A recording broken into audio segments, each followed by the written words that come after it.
But whenever Pakistan says that it's buying equipment from China, nobody knows what it costs. Because it actually costs sovereignty, does not cost money. Pakistan literally has no money to give. This was Pakistan's offer to China. Give us second strike capability. Give us all of that, and in return, we will give you Gwadar. This is the same army that swears that we will free Jerusalem from the Jews. So if the ground systems are dead, destroyed, they have the capacity to launch a nuclear strike against India from the seas. Here, Gwadar is a town. I will not call it a city, but it's a town, and it's very prominent because that is the termination point of the China-Pakistan economic corridor.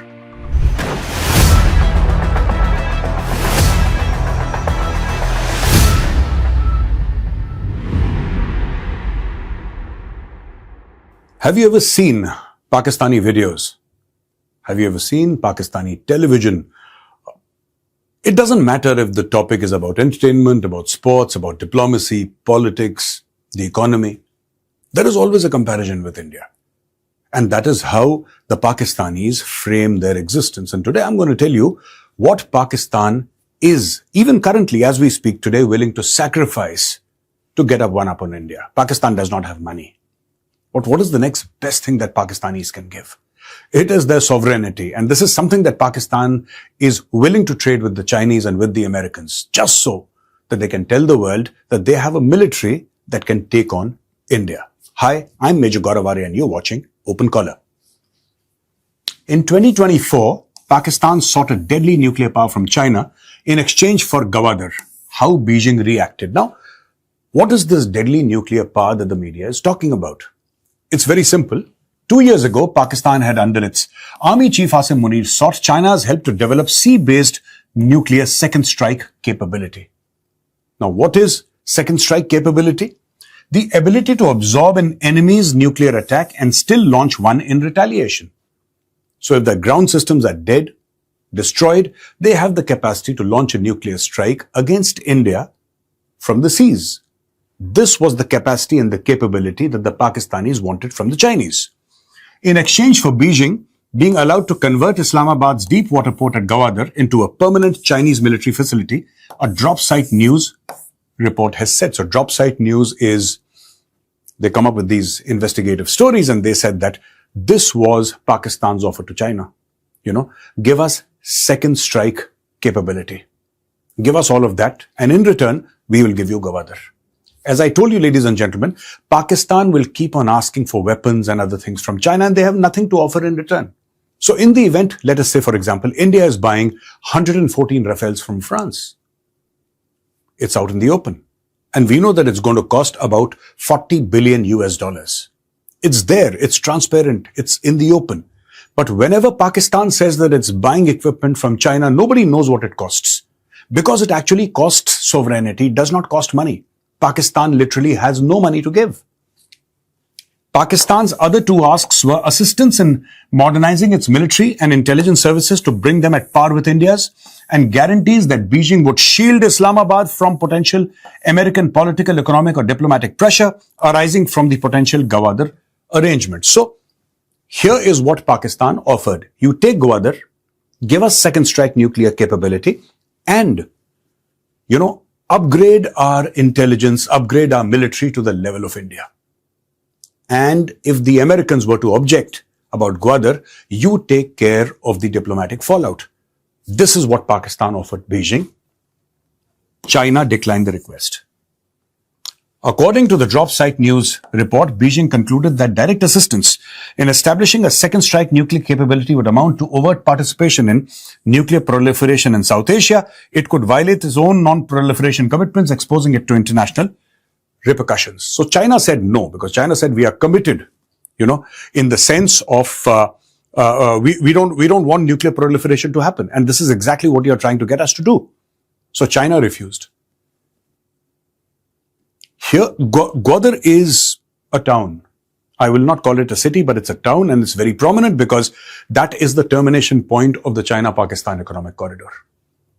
The Pakistanis offered this entire town with its facilities, with its roads, with its airport, with its port, with every single thing, as a gift to the Chinese. Take it.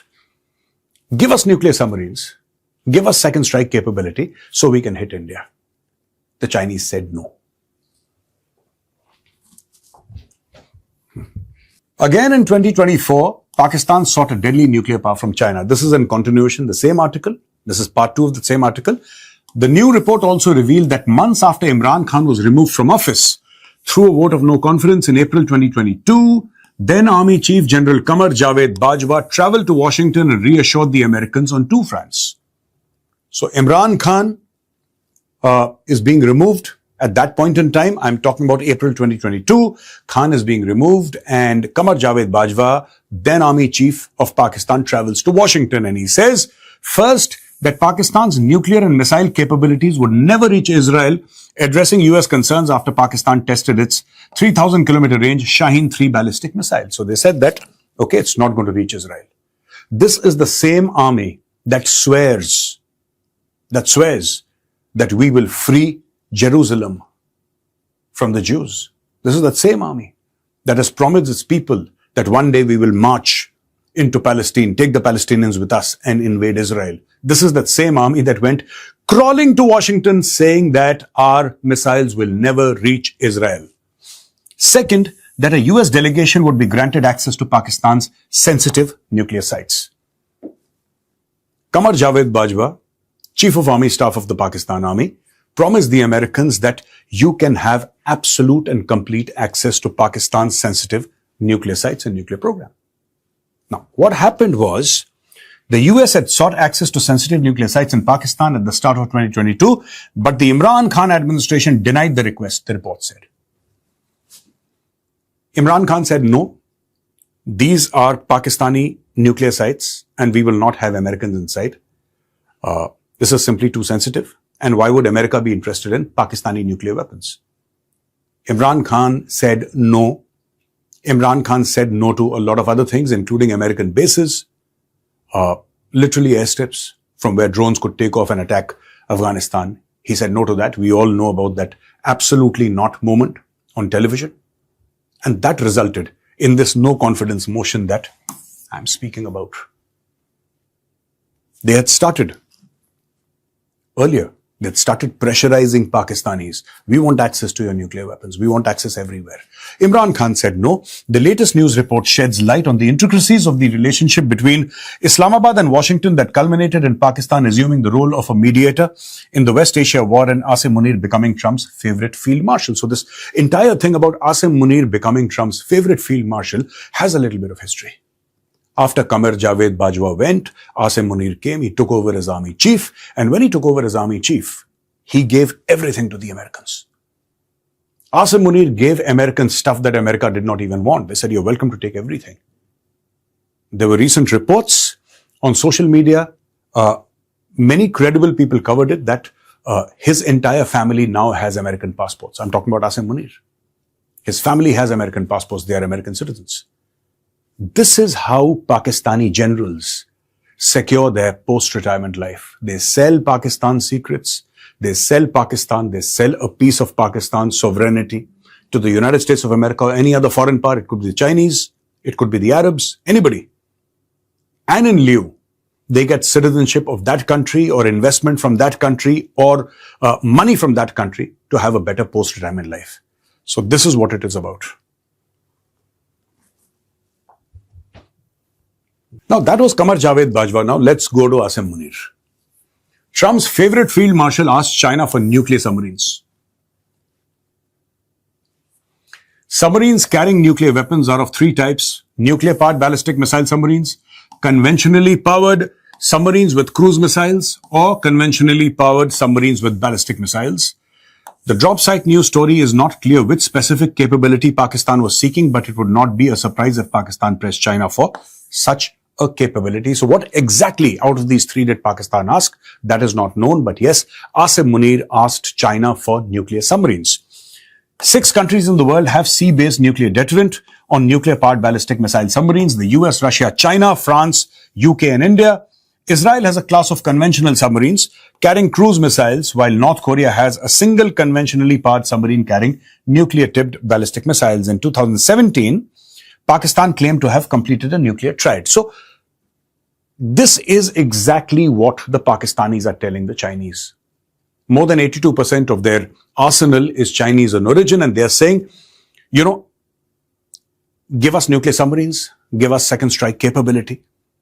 And what we're going to do is give you real estate in return. Take Gwadar, for example. Take the Karachi port. Because that is the only mode of payment that the Pakistanis have. I'm going to show you another slide, and it's going to shock you. So, these are two articles. One is from 23rd December 2024 and then 8th of May 2026. This one is Times of India and this one is South China Morning Post. Pakistan plans to purchase 40 Chinese J-35 stealth fighter jets. 40.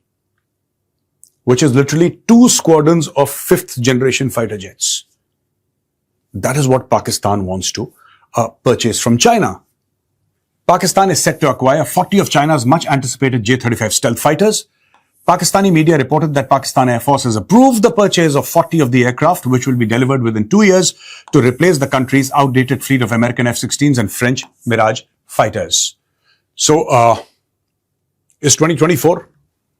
It's going to be 2 years, 5-6 months down the line. Let's see if in the next 6 months, Pakistan can get 40 J-35 stealth fighters.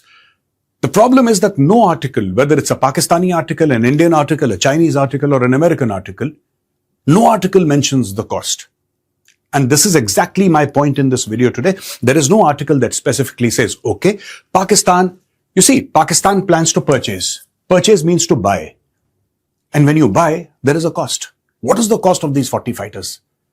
Pakistan as a country, sovereign, not so much sovereign, but on the face of it sovereign, has the right to buy whichever weapon it wants from whichever country it wants. What is the cost of these stealth fighters? What is the cost of those nuclear submarines? What is the cost of second strike capability? Chinese J-35 stealth jets to give Pakistan edge over India in 5th generation tech. The PAF confirmed that it has signed an initial collaborative agreement for the acquisition of 5th generation Shenyang J-35 stealth fighters. Speculation is rife that Pakistan could take delivery of an initial batch of J-35s by the end of this year, following the airing of a video by CCTV last week showing the first fully operational export version of the warplane. The issue here is, what is Pakistan giving in return? And why is this dangerous for India? The mere existence of 2 squadrons of J-35 on Pakistani soil manned by the Pakistani Air Force is not a danger to India immediately. The problem is that Pakistan is selling its sovereignty. There was a time, long back, we would say, there is China to the east and there is Pakistan to the west. That was accepted wisdom. I repeat, China to the east, Pakistan to the west. The danger is not second strike capability or nuclear ballistic missiles or submarines or J-35 stealth jets. The danger now is China to the east and China to the west. And this is what Pakistan has done by selling its sovereignty for loans and for weapons. Thank you for watching this episode of Open Caller. Jai Hind.